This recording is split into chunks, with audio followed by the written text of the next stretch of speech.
come, Lavinia, look! Thy fools are bound. Sirs, stop their mouths. Let them not speak, but let them hear what fearful words I utter. Oh, villains, Chiro and Demetrius. Here stands the spring that you have stained with mud. You killed her husband for vile fault. 2 of her brothers condemned to death. My arm cut off and made a merry jest. What would you say if I were to speak? You cannot beg for grace. Hark, villains! Your mother means to feast with me. Calls herself revenge. Thinks me mad.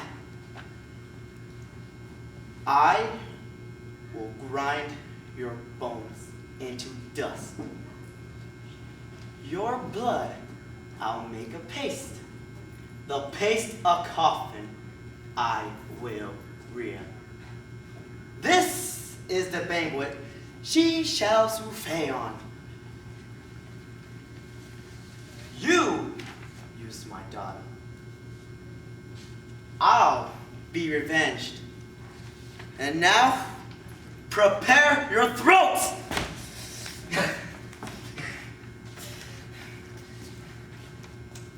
Receive their blood.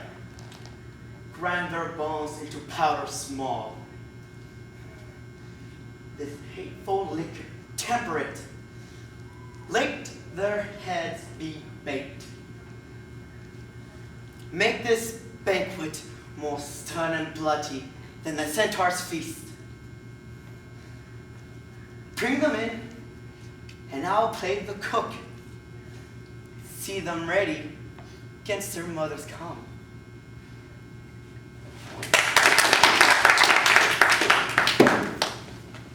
And this one is my Circle by Edmund Eugene Alexis Roston, written in 1897.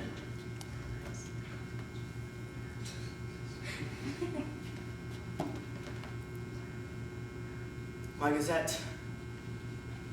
On Saturday, Monsieur de Bergerac was murdered. It is my fate to prompt and be forgotten. I stood hidden in the darkness while others climbed to kisses and to fame. There's the bells. They're going to pray now. No, do not go, Roxanne. For when you have returned, I shall have gone away. A little harmony is all I need. No, the fairy tale runs differently. When beauty says, I love you to beast, his ugliness dissolves like snow before the magic of the sun. You preserve that I remain the same. No, quite the contrary. Womanhood, with all of its sweetness, I have never known, except for you. My mother did find me good to look upon. I feared the mistress of the mocking eye. In you, I had at least one friend. I'm going to the moon. The moon, my paradise. Cyrano de Bergerac, poet, duelist, a lover, one to love. I shall not let you shed one tear. Your widow's veil may have double meaning. If your heart is so filled with grief for him, there may be thought of me too. No, not in the chair. No one help me. Only the tree. He comes. I'll meet him. Standing, sword in hand, He sees my nose. Did you say it is useless? I know. Who are you all? My ancient enemies? False! There! And compromise! Prejudice! Surrender? No?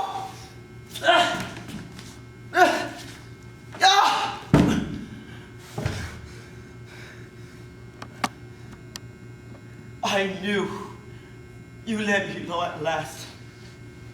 But yet, I have the strength. I'll fight. I'll fight! You snatched them. My laurels and my roses.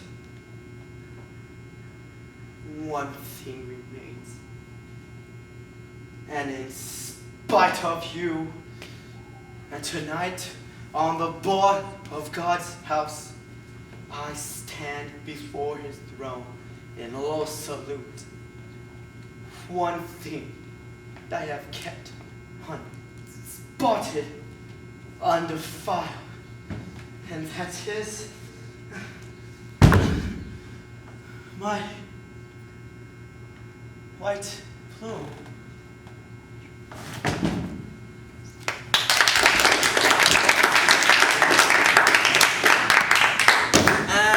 My modern piece is Ma Rainey Black Bottom, written by August Wilson in 1982.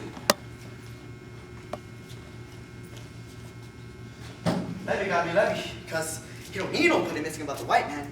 You don't need nobody, because you don't know Levy. You don't know nothing about me. You don't know what kind of blood I got, what kind of hot I got beating here. I was 8 years old when a gang of white men come to my daddy's house and do my mom any way they wanted. We was living in the Jefferson County. My daddy's name was Memphis Lee Green. Had 50 acres of land. He got off of shares and bought the land from Mr. Hitty's widow. It was planting time.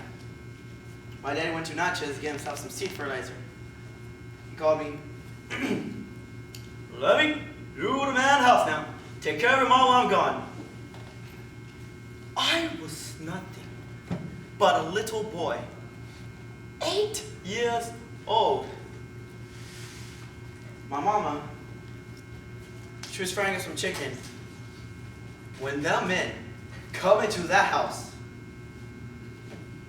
there she's standing. The men, they took hold of her, just like you take hold of a mule and make him do what you want.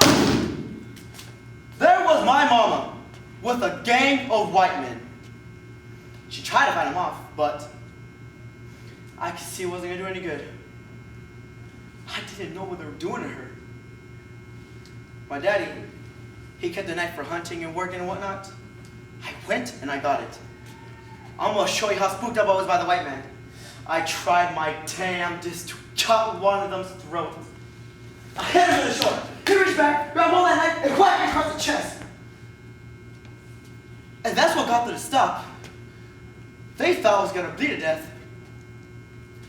My mama wrapped me with a sheet, took me to the furlough place. They drove me up to Doc Albin's. He was waiting on our calf to be born. And say he ain't got time to see me right now. He carried me to Miss Etta, and she fixed me up. My daddy came back and act like he don't accept the facts of what happened. He knew who the man was. He got the name from Mama. He knew who that man was. And announced, we're moving. Said goodbye to all the neighbors. My daddy went up to one of them white crooked that been my mama. He smiled in his face and sold him our land. We moved, got us settled in, then he took off one day. I ain't never seen him since. Was my daddy spooked by the white man? No, sir. And that's what taught me. I saw my daddy go up to one of them crackers, smile on his face, and sell him land.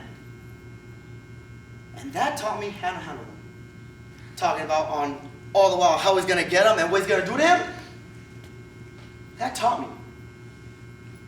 So I'll just back up and leave Levy be about the white man. I can say yes sir and smile to whoever I please. Y'all just leave Levy alone about the white man.